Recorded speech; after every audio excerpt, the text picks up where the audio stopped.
Hello दोस्तों, आज हम इलेक्ट्रोकेमिस्ट्री में इलेक्ट्रोलिसिस और फैराडेज लॉ ऑफ इलेक्ट्रोलिसिस के बारे में बात करेंगे। So let's start. What is the electrolysis?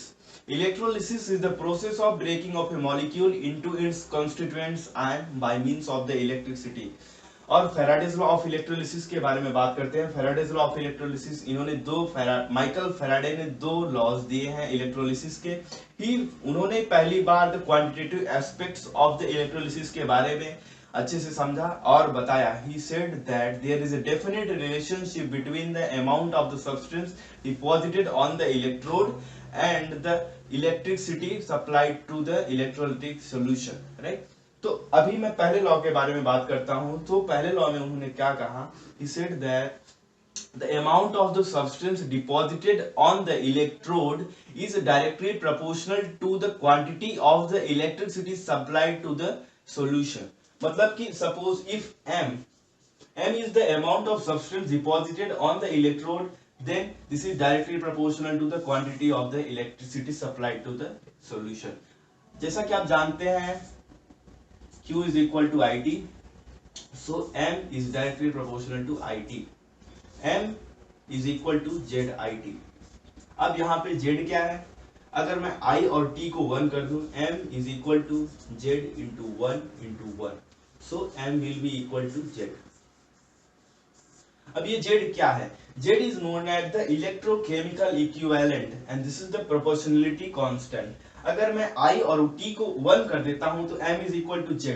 Means यहां से क्या कंक्लूजन निकलता है? Electrochemical equivalent is the amount of substance deposited on the electrode when 1 ampere of current is supplied to the solution for 1 second. तो ये हो गया Faraday's law of electrolysis का पहले लॉ के बारे में। तो उन्होंने यही रिलेशन दिया था, m is equal to Z I थी। अब सेकेंड लॉ को स्टार्ट करने से पहले मैं आपसे बात करता हूं फैराडे की। फैराडे जो कि इलेक्ट्रिकल यूनिट है।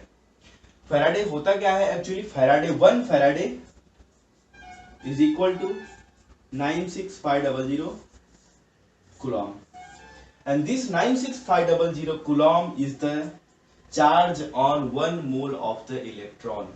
मतलब कि 1 Faraday is equal to 96500 coulomb equal to charge on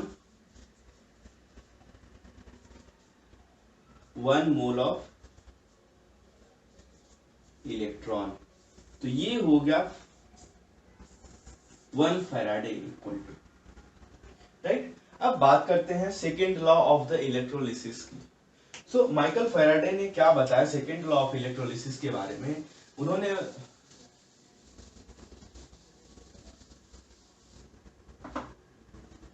he said that the different amount of the substance deposited on the electrode when the same amount of the same quantity of the electricity is supplied to the solution, then the amount of the substance deposited on the electrode is directly proportional to the equivalent weight of the substance.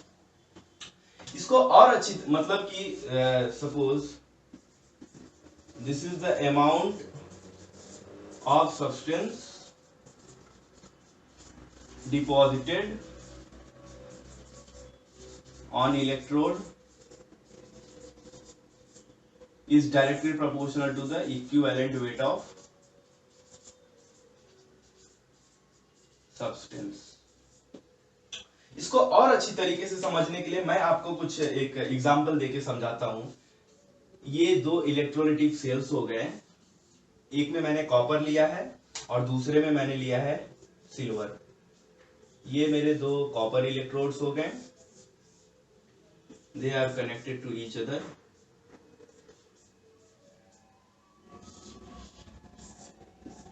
ये रहा आपका cell, right.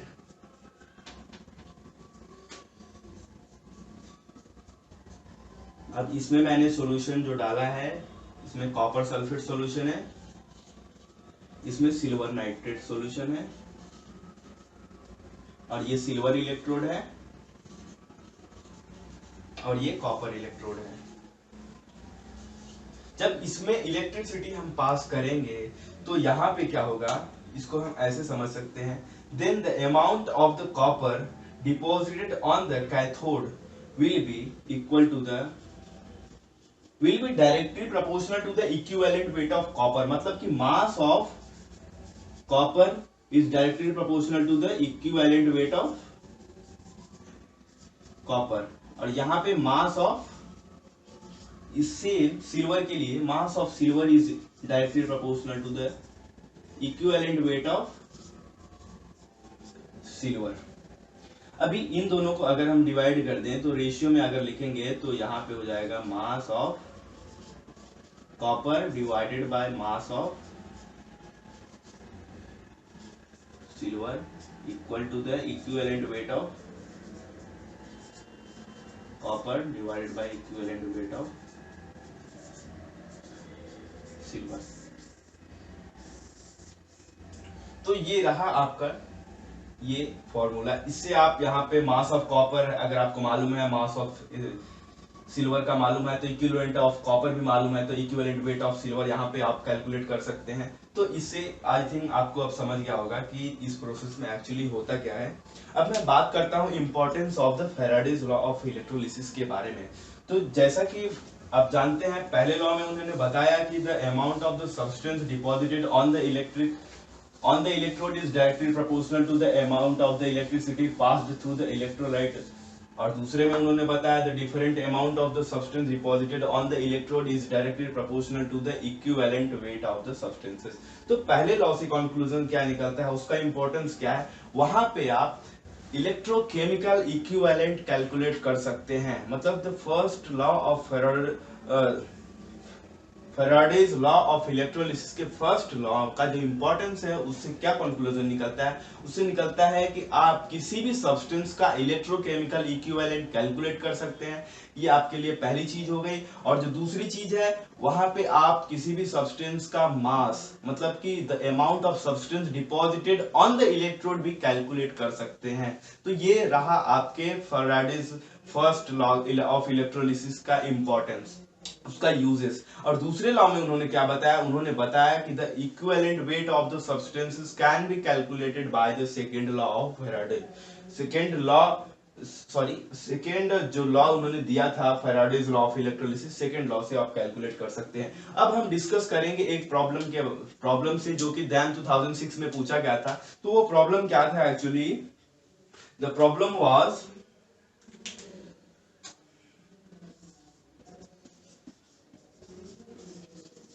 ये 2006 में पूछा गया था। वहां पे पूछा गया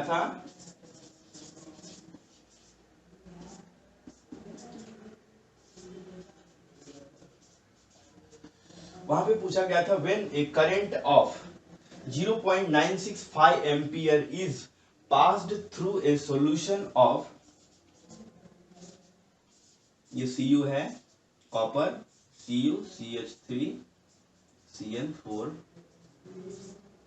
plus when a current of 0.965 ampere is passed through a solution of CuCH3Cn4, यहाँ पे पॉजिटिव चार्ज है, for 2000 seconds, then the amount of copper is deposited on the cathode is। अब इसको आप कैसे सॉल्व करेंगे, यहाँ पे आपको I दिया गया है, ये एम्पियर है, और ये T भी टाइम भी दिया गया है। और अभी ये हो गया आपका कॉपर CuCH3 Cn,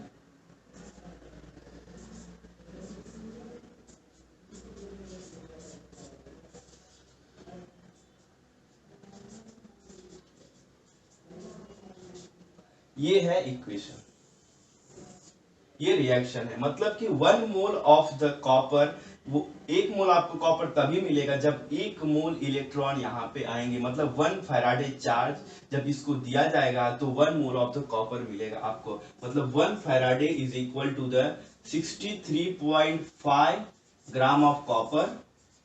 63.5 कॉपर का मॉलिक्यूलर वेट है, सॉरी एटॉमिक वेट है, और 63.5 gram of copper is equal to the 1 mole of copper. ये हो गया। अभी मैं यहाँ पे चार्ज कैलकुलेट करता हूँ। Q इज इक्वल टू होता है IT। अब I दिया गया है आपको 0.965 और टाइम भी दिया गया है 2000। ये क्यू हो गया आपको। अगर ये आपका जो चार्ज आएगा यहाँ पे ये कूलाम में आएगा, राइट, ये कूलाम में आएगा। अगर इसको हमको फैराडे में कन्वर्ट करना है तो यहाँ पे 96500 से मैं इसको डिवाइड कर दूंगा। अगर मैं इसको 96500 से डिवाइड कर दूंगा तो ये हो जाएगा 0.02 मोल, सॉरी मोल नॉट, 0.02 फैराडे। मतलब कि कितनी इलेक्ट्रिसिटी पास की गई, कितना चार्ज पास किया गया सॉल्यूशन को, 0.02 फैराडे। अब यहाँ पे देखिए आप 1 फैराडे जब पास किया जाता है तो 1 मोल हमको मिलता है, 1 मोल ऑफ कॉपर, और हमको कॉपर का ही वेट फाइंड आउट करना है जो कि कैथोड पे डिपॉजिट हुआ है। तो अगर 0.02 फैराडे हम पास करेंगे, when 1 Faraday is equal to the 1 mole of copper, then 0.02 faraday will be equal to 0.02 mole of copper. So आपका आंसर क्या है, 0.02 मोल ऑफ कॉपर। तो ऐसे प्रॉब्लम जैम में आते हैं जो कि आप बहुत ही इजीली से सॉल्व कर सकते हैं। अगर ये वीडियो आपको अच्छा लगा तो लाइक कीजिए, शेयर कीजिए और हमारे चैनल को सब्सक्राइब करना ना भूलें। धन्यवाद।